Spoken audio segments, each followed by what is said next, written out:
मुसलमान आज ये ना सोचे कि भाई पार्टियों से हटकर, मसलकों से हटकर आज कलमा पढ़ने वाला मुसलमान तेरा मेरा रिश्ता क्या है, ला इलाहा इल्लल्लाह, बस इस पर जुड़ जाए इंशाअल्लाह। खुदा की कसम दुनिया की कोई ताकत हमें आंख नहीं दिखा सकती। तो ये कानूनी तरीका भी है और दस्तूरी तरीका भी है। डिसिप्लिन के साथ अगर हम एहतजाजात करेंगे तो ऐवानों में इसकी आवाज़ सुनी जाएगी। क्रिकेट टीम जब जीती इंडिया न्यूजीलैंड के खिलाफ तो पटाखा से लगा करके मस्जिद में फेंक दिए। अब मस्जिद में कोई पटाखा फेंक दे और मुसलमान खामोश बैठे, ऐसा तो हो नहीं सकता ना। मुल्क में इसमें एहतजाज जारी है और स्पीड अप होगा। ईद का दिन भी एक अवेयरनेस हम लोग करेंगे। ईद का दिन में ये मुद्दे पर हम लोग बात करेंगे। ईद का दिन भी इस मामले पर बेदार करने का हम कोशिश करेंगे। हम लोगों को इकट्ठा होना बहुत जरूरी है। भले एसडीपीआई बुलाए, कांग्रेस बुलाए, उलमा इकराम बुलाए, मुस्लिम पर्सनल लॉ बोर्ड बुलाए, जमीयत उलमा हिंद बुलाए, जो कोई भी बुलाए, भाई हम लोग एहतजाज का हिस्सा बनेंगे। हम इसके खिलाफ आवाज इतनी देर तक उठाएंगे जब तक कि ये बिल जिस तरीके से सीएए, एनआरसी, जिस तरीके से फार्म लॉस, जो 3 ड्रैकोनियन लॉस जिसको मैं कहता हूं, उसको वापस नहीं गवर्नमेंट लेती, तब तक हम लोग एहतजाज करेंगे।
अस्सलाम वालेकुम।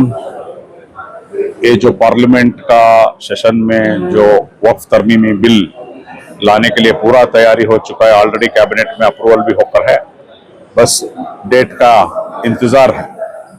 तो ये वक्फ तरमीमी बिल का बारे में जो कि ये एंटी कॉन्स्टिट्यूशनल है और 20 करोड़ जो अवाम है, मुस्लिम कम्युनिटी, इनका ऊपर थोपा जा रहा है, एक वन साइडेड है। क्योंकि कोई मुस्लिम कम्युनिटी, कोई नुमाइंदा, कोई रिप्रेजेंटेटिव नहीं पूछे कि ये बिल लाओ बोलकर, तो ये जबरदस्ती, जोर जबरदस्ती हमारे कम्युनिटी के ऊपर थोपा जा रहा है।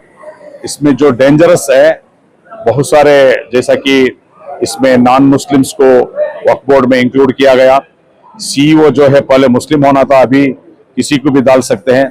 तीसरा, वक्फ सर्वे कमीशन जो था, सर्वे कमीशन को निकाल दिया गया। पहले वक्फ का जो डिस्प्यूट, जो भी लैंड, वो वक्फ ट्रिब्यूनल फाइनल करता था, अभी डिप्टी कलेक्टर को दिया गया। और वक्फ बाय यूजर जो था, जो सालों से यूज लेकर थे, उसका भी अभी क्या किया, वो रद्द किया है नया कानून में। तो इसलिए ये अगर लागू हो गया तो बहुत सारे वक्फा प्रॉपर्टी, मस्जिदें, हमारे कब्रिस्तान नहीं चले जाएगा। तो इसलिए social democratic party of India हमारे मस्जिद, कब्रिस्तान नहीं छोड़ेंगे। ये उन्वान पर मुल्क भर में ये सेकंड राउंड का हम लोग एहतजाज शुरू करें, अवेयरनेस शुरू करें। तो इसमें अदबन गुजारिश करते हैं तमाम जितने भी तंजीमें हैं, जितने भी उलमा हजरात हैं, तब तो सब लोग मिलकर मुत्तफिक होकर इसको हम एहतजाज करना है। अमन के साथ डेमोक्रेटिक सिस्टम में पॉलिटिकली इसको हम लोग फेस करना है। और जितने भी मेंबर ऑफ पार्लियामेंट है अदर देन बीजेपी, उनको प्रेशर करना है, क्योंकि ये लोग हमारे वोट लेकर मेंबर ऑफ पार्लियामेंट बनकर रहते हैं। इनको प्रेशर करना है, किसी हालत से ये बिल लागू नहीं होना है। इसके लिए जद्दोजहद और कोशिश जारी रखना है। Social democratic party of India पहले दिन से ही ये हम लोग ये मुद्दा उठाकर लोग को बेदार करने का 500 से ज्यादा एहतजाज हम लोग किए हैं। आने वाले दिनों में सख्त मुखालिफत हम करेंगे। 1 तारीख को बताया जा रहा है कि ईद हो सकती है और 2 तारीख को पार्लियामेंट में बिल पास हो जाएगा। हाँ, ये क्या है, 2 और 3 या 2 या 3 का डेट में लागू कर रहे हैं बोलकर है। ऑलरेडी ये पूरा मुल्क में इसमें एहतजाज जारी है और स्पीड अप होगा। ईद का दिन भी एक अवेयरनेस हम लोग करेंगे। ईद का दिन में ये मुद्दे पर हम लोग बात करेंगे। ईद का दिन भी इस मामले पर बेदार करने का हम कोशिश करेंगे। हम अगर वो पार्लियामेंट का सेशन में वो करेंगे, हम सड़क का संसद के जरिए इसको रोकने का कोशिश करेंगे। इन तंजीमों की जानिब से जो है ब्लैक बैंड बांध कर रखे हैं। यस, हम लोग एसडीपी ने अलग अलग उतारे हैं, प्लेकार्ड डेमोन्स्ट्रेशन, हैंडबिल डिस्ट्रीब्यूशन और जो भी जो ब्लैक बैंड जो भी है, एक डेमोक्रेटिक तरीके में क्या मुनासिब है इसको अपोज करने का, वो तमाम काम करेंगे। मैं आपका माध्यम के जरिए तमाम कौमों मिल्लत का, उलेमा को, नौजवानों को, तंजीमों को अवेयर करता हूँ। इस मुद्दे पर हर एक आदमी बात करिए, हमारा सोशल मीडिया में, ट्विटर में, हर एक आदमी इसमें बात करना है, हर एक आदमी उसका तरफ का एक एहतजाज दर्ज करना है। आगे एहतजाज होगा कर्मी बिल को लेकर, क्या कहना चाहिए? एसडीपी एक बहुत बड़ी तहरीक का इरादा लेकर शुरू की है वक्फ अमेंडमेंट बिल के खिलाफ। तकरीबन 500 से ज्यादा हमारे एहतजाज तो मुकम्मल हुए हैं। टारगेट तो हमारा 5000 का है। और हमारा जो जंतर मंतर में all India Muslim personal law board ने जो एहतजाज किया, उससे अवाम के अंदर और ज्यादा बेदारी आई है और क्लैरिटी हो गई है कि अल्टरनेट कुछ भी नहीं है, सिर्फ रास्तों पर उतरना ही हमारा आखिरी तरीका कार है। तो ये कानूनी तरीका भी है और दस्तूरी तरीका भी है। डिसिप्लिन के साथ अगर हम एहतजाजात करेंगे तो ऐवानों में इसकी आवाज सुनी जाएगी। सिर्फ मीडिया में बात करेंगे या कोई आर्टिकल लिखेंगे या कोई प्रोग्राम करेंगे तो इससे मसला हल नहीं होता। रास्तों पर उतरना, सड़क की संसद का शुरुआत करना, यही एक आखिरी तरीका है। मैं उम्मीद करता हूँ कर्नाटका की और इंडिया की अवाम इसके ताल्लुक से खुसूसन मुसलमान बेदार होंगे। 5000 तहरीकों की जो बात की जा रही है प्रोग्राम्स की, वो किस नौइयत के होंगे? क्या यही तरीका जो 500 प्रोग्राम्स जो किए गए हैं उसी तरीके का होगा, या फिर ईद के मौका है, या उसके बाद भी किस तरीके के नौइयत के प्रोग्राम्स होंगे? तरीक़ाकार बहुत ही डिसिप्लिन से होगा, लेकिन बहुत ताकत से होगा। बहुत बड़ी ताकत के साथ ये मुजाहरे होंगे। चलो विजयवाड़ा, ये एक हमारा प्रोग्राम है, और इसी तरीके से चलो पटना, ये भी एक हमारा तरीका है। ये दो जगह इसलिए हम शुरू कर रहे हैं कि वहां के दो लीडर्स जो है ये एनडीए के साथ अलायंस में है। जब उसकी बात नहीं सुनी जाएगी, वहां पर भी मसला हल होगा, तो हमारे सेक्युलर जो सो कॉल्ड एमएलए से, एमपी से, ये क्या कर रहे हैं? सिर्फ मुस्लिम एमएलए और काउंसलर्स की जिम्मेदारी नहीं है। जो भी ये कॉन्स्टिट्यूशन को मानते हैं, मुसलमानों के वोट से जीत कर आने का धर्म भरते हैं, ऐसे सब लोगों को आवाज उठाना चाहिए। आवाज नहीं उठा रहे। उलमा इकराम भी अभी भी वो ताकत के साथ, वो रूहानियत के साथ अभी भी बाहर नहीं आए। मैं उम्मीद करता हूँ ईद की नमाज के बाद शायद वो तमाम चीजें बाहर आएंगी। जो है एसडीपीआई की जानिब से खास करके वक्फ के इशू को लेकर के ज्यादा हाईलाइट करते हुए प्रोग्राम मुनाकिद किया गया, जो है यहाँ पर बड़ी तादाद लोगों की जमा हुई है। तो आइंदा दिनों में किस तरीके से देखते हैं आप, वक्फ के सिलसिले में मुसलमानों को किस तरीके से रिएक्ट करना चाहिए? और हुकूमत जो है मुझसे मतलब चाहती है कि वक्फ बिल जो है पास हो ही हो, तो क्या कहना चाहेंगे?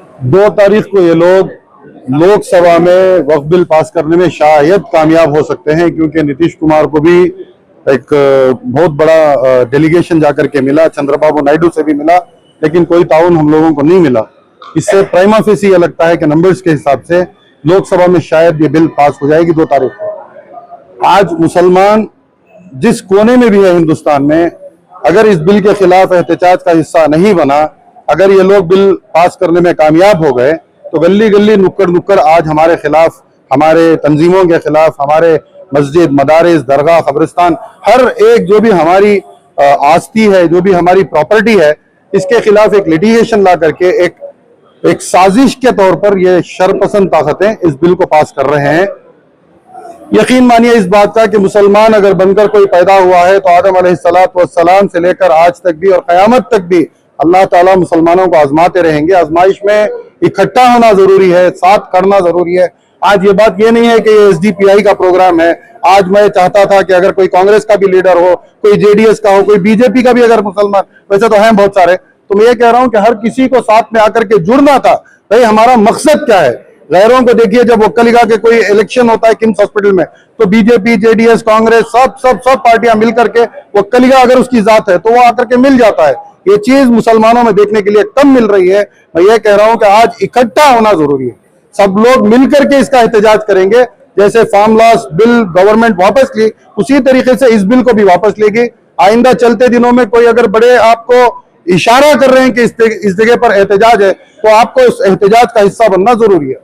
जिस तरीके से सीए एनआरसी में देखा गया मास जो गैदरिंग होती रही है, वक्फ के सिलसिले में वैसा नहीं हो रहा है। जो मुस्लिम लीडर्स हैं वो कहते हैं ना कि चोर की दाढ़ी में तिनका, तो वो अपने एतबार से खामोशी बरत रहे हैं। देखिए, प्राइमा फेसी कोई चीज सामने नहीं है कि भाई हमारी आस्तियों को, मतलब ये बात है कि वक्फ बोर्ड में करप्शन है, करप्शन है, करप्शन, लेकिन कितना है, क्या है, वो अनवर मनीपाड़ी की झूठी रिपोर्ट है।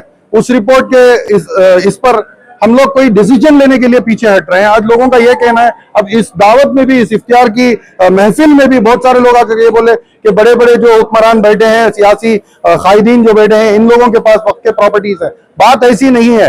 मैं ये कह रहा हूं कि हमारे इलाके की कोई भी एक मस्जिद, वो तो किसी एमएलए एमपी की हाथ की हिस्सा नहीं है, लेकिन उस पर भी आकर ये लोग तनकीद करेंगे कि इसके डॉक्यूमेंट्स कहां हैं बताओ, इसके लीगल डॉक्यूमेंट्स दिखाओ। हमारे यहाँ 16,700 मस्जिद हैं, लेकिन मैं समझता हूं 15,000 मस्जिदों के कागज नहीं है। आज इन मसाजिद के कागज बनाना बहुत जरूरी है।